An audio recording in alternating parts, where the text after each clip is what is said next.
Hi, it's Elisa. I'm going to show you a couple of Canvas features that you may not know of. They're not new, but sometimes there's so many things to use and know and learn in Canvas that we don't always use them. So I'm going to show you three. Okay, so the first one is the enhanced gradebook filters. So we're looking at my gradebook. Hope there's not a FERPA violation there. I have the names blurred out. But basically what you can now do is create custom filters in your gradebook. So I have a lot of assignments. And when I want to find something, I have to literally scroll through like this all the way down to where we are in the semester to either grade something or provide feedback for something, etc. And it's a pain in the butt. So what you can do is up here you can apply filters. You may have seen this before, you may not. Let's say that I want to look at just the students for the module that we are currently in. So I'm going to scroll down for that current module, and then boom, my gradebook automatically switches to just that module. And so now I don't have as much scrolling. So you can see 401, 402, so I'm in the fourth module. And so that's nice. And so these filters, you can even from just this module, if you want to just see how students are doing in their discussions, you can click discussions and then you will only see the discussions from this module. So it's kind of cool to be able to, a lot of students didn't do that discussion. It's really cool to be able to filter it. And then when you don't want to see the filters anymore, you can just clear all filters and now you're back to your original long scrolling gradebook. All right, so the second one is an important one that sometimes we tend to overlook, and it's the accessibility checker that they have in the rich content editor. So when you're editing a page or an assignment, there's a link there. Let me show you. So I'm going to go into modules here and go into a page. And so in the rich text or rich content editor, let's do this page. You will find a little symbol that is checking your accessibility.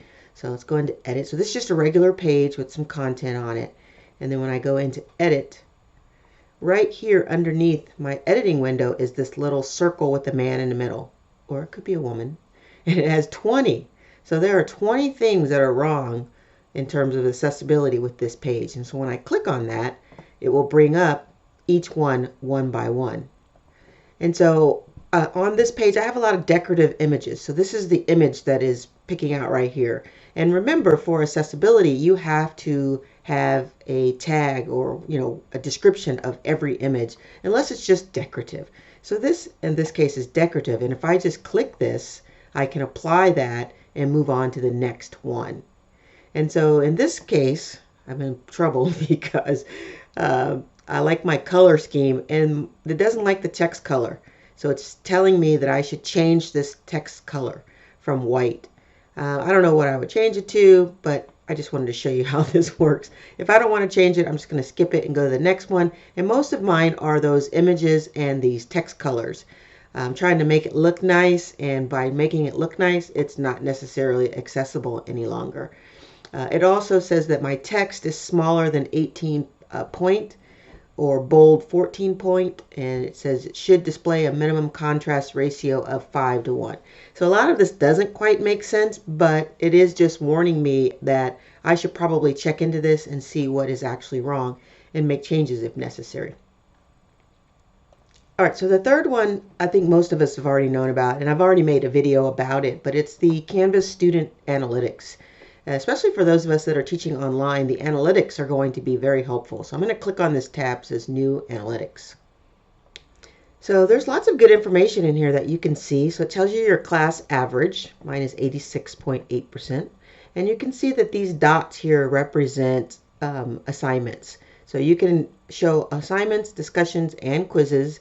And as you scroll along, this is the semester as it goes. So these are just the assignments down here.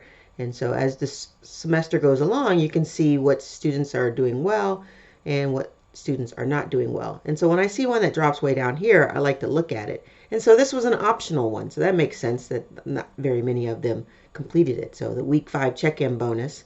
And then this one here, register to vote bonus. So both of these were optional. So anything that was required, most students are high up in this area here. You can also see across the top there are some different categories. The online attendance one is the one I like to use mostly, but you can also see weekly online activity. Lots of data that is very useful. So you can click on these to play around with them. Sometimes I like to run some reports. So here you can see missing assignments. You can run a report, late assignments, etc. And then of course the online attendance is always interesting. So this is just showing you basically when students are actually submitting something. So it's not just logging in. So I'm sure students may have logged in on Monday. Well, I know this class, they logged in on Tuesday because they have class. But it'll show when they've actually submitted something, a quiz, an assignment, participated in a discussion. And so you can keep an eye on that. But this is not very useful unless you actually have assignments for students to do on a weekly basis, because you know that students are drawn into Canvas and into your courses if you're using Canvas based on notifications that an assignment is due.